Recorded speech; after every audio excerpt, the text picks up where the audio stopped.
Ryan and Rebecca had been together for almost 6 years. They were that couple everyone pointed at and said, "They're definitely getting married." They survived money problems, long-distance months, family drama, and hard times that broke other couples apart. And now, finally, they were preparing for their wedding. The venue was booked.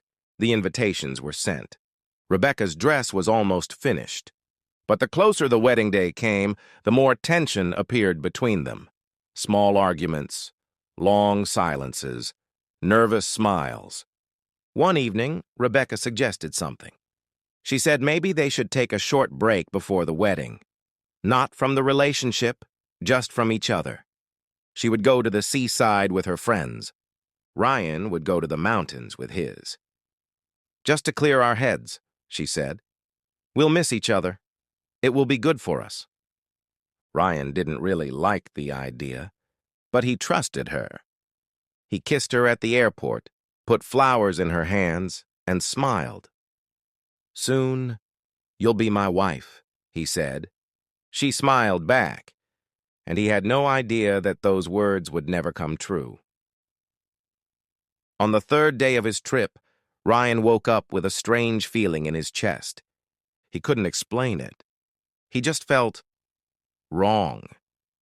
He stared at his phone, at her photos, at the ring he already wore on his finger.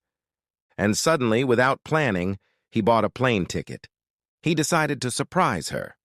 He imagined her face when she would see him, her laugh, her arms around his neck, a romantic evening by the sea. He didn't even text her. He wanted it to be perfect. When he arrived at her hotel, his heart was beating fast, not from fear, from excitement. He walked toward the pool area, and then he saw her. Rebecca was lying on a sunbed, laughing. Next to her was a man Ryan had never seen before. The man's hand was on her waist, and she didn't move it away. Ryan stopped. The sounds around him disappeared. People, music, waves, everything went silent.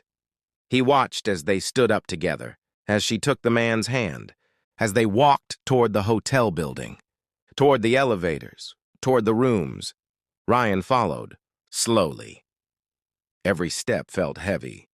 When they reached a door and went inside, Ryan stood there for a long moment. Then he knocked. The door opened.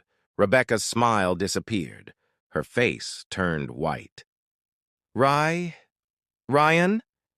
She looked behind her, then back at him. Silence. "I can explain," she said quickly. "It's not what you think. It was a mistake. It doesn't mean anything."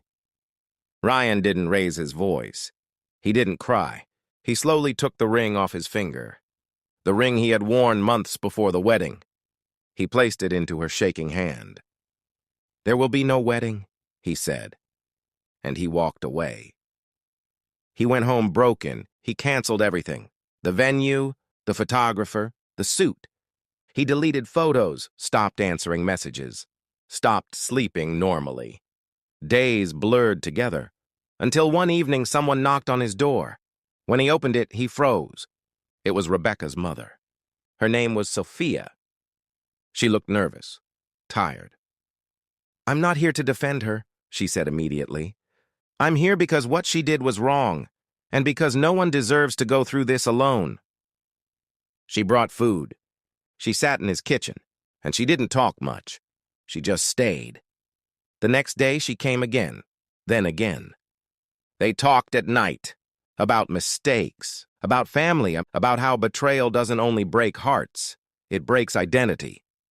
One evening she said quietly, "I spent my whole life living for others, for my husband, for my daughter, and now I look at you and I see a man who still believes in loyalty, even after what she did." That night, something happened between them. It wasn't passion, it was pain meeting pain, lonely people finding warmth where they never expected it. And it changed everything. A week later, Rebecca found out. She came to Ryan's apartment without warning. She opened the door and saw them. "What is this?" she screamed. "You're sleeping with my mother!"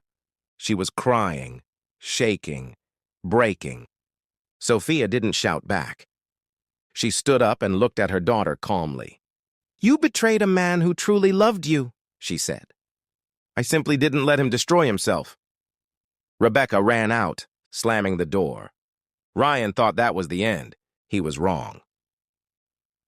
A few days later, Sophia came late at night. She was scared. She told him something he didn't know. The man Rebecca cheated with was not just a random vacation romance. He was part of a group involved in financial scams. They had approached Rebecca because of her family, because of wedding accounts, documents, connections.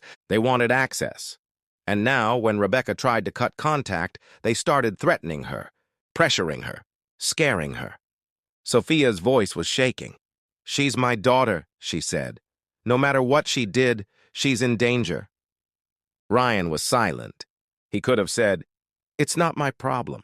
He had every right, but he didn't. Instead, Ryan began to act. Quietly, smartly. He contacted people, recorded conversations, collected proof. He arranged a meeting pretending he had information they wanted. When they came, confident and careless, everything was already prepared. The police entered the room minutes later. The operation uncovered a whole scheme. Multiple victims. Rebecca was saved from being forced into it. The group was arrested. And only then did Rebecca learn who had done it. Ryan, the man she betrayed. The man she broke. The man who still protected her. They met one last time. Rebecca was crying. "Why?" she asked. "After everything, why did you help me?" Ryan looked at her calmly. "Because I'm not the man who becomes cruel after betrayal," he said. "I'm the man who knows when to close a door and still do what's right." She tried to speak. He raised his hand gently. "This is goodbye," he said. Not in anger, in peace.